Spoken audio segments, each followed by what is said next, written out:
But we're joined live right now by the #2 Republican in the Senate. Senator John Thune joins us from Capitol Hill today.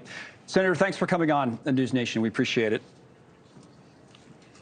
You bet, Connell. Thanks. I want to start with the comments a short time ago that Kelly referenced from Leader McConnell that it looks like it's just about impossible to get this supplemental through before Christmas. Pick up on this, on the timing, and whether or not there's any chance something gets done on aid to Ukraine, Israel, Taiwan, and the border.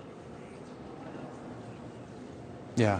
Well, and I think, honestly, Connell, the leader was just reflecting the reality of what it takes to get anything across the finish line here in the Senate, then the House, and on the president's desk. And, we've been trying for weeks to get the Democrats' attention, the president's attention on doing something on our southern border. We view that to be a major national security crisis. We saw last week anywhere between 10,000, 12,000 people coming across the border illegally every single day, not to mention about 1,000 gotaways, and increasing number of people on the terrorist watch list trying to get into this country illegally as well. I mean, this is a major vulnerability for our country.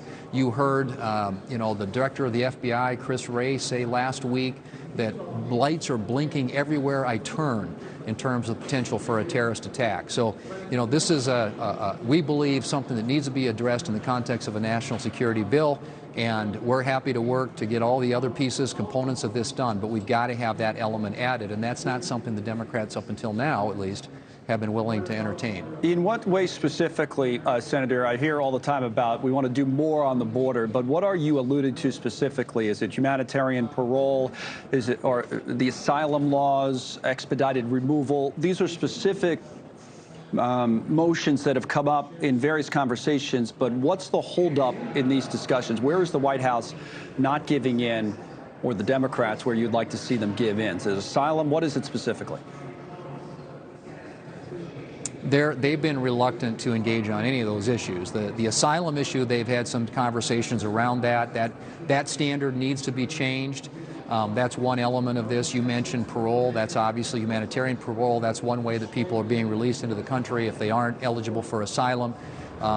Safe third country, people who come to this country can claim asylum in other countries prior to arriving at the United States. There are several ways in which you can slow the flow. The problem we have right now is the signals to come into this country are all green, flashing green. And people obviously respond to incentives, and so they're coming into this country in droves. And, we've got to change those signals and the magnets that keep pulling people across our southern border. And it used to be, a lot of the conversation around this was geographic. It was Central and South America. But now you've got tons of people coming across the border, Chinese nationalists, thousands of those. You've got thousands of people from the Middle East, 659 Iranians. This is a national security issue that has to be addressed. Now, the Democrats would say that the Republicans would rather have these issues hanging out there, that it's somehow politically beneficial for you to have that rather than get something done. But you're saying they haven't budged on any of those issues? Asylum law specifically.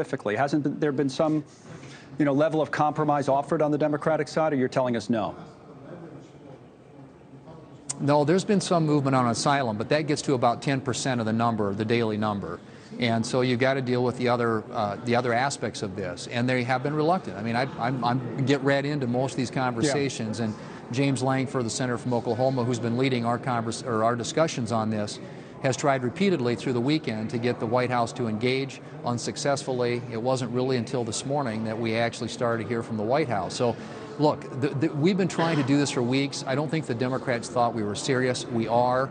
This has to be a part of the solution. Why not hang around through the holidays? Would you encourage Speaker Johnson to keep the House in session? And what about the Senate? Just, stay there, get it done as long as it takes. I think that whatever, the leader decides to do here in the Senate, we will do. But it means the White House has to engage on this subject. Now, granted, and I think that you heard the leader reflect this earlier, that even if the Senate moves with the House leaving town Thursday, unlikely we get a bill on the president's desk before the holiday, meaning that there's going to be a lot of pressure as we've got funding deadlines coming up later. Look, I think it's it's entirely up to the Democrats. And I think that, at least here in the Senate, I can't speak for the House. I think the House is prepared to process whatever it is the Senate sends over, but we have to do our work here in the Senate. And at least right now, we haven't been able to get the White House in particular to engage on this very important national security issue. Thanks so much for watching. Just go to joinnn.com to find News Nation on your television provider. And don't forget to click the red subscribe button below to get more of News Nation's fact-driven, unbiased coverage.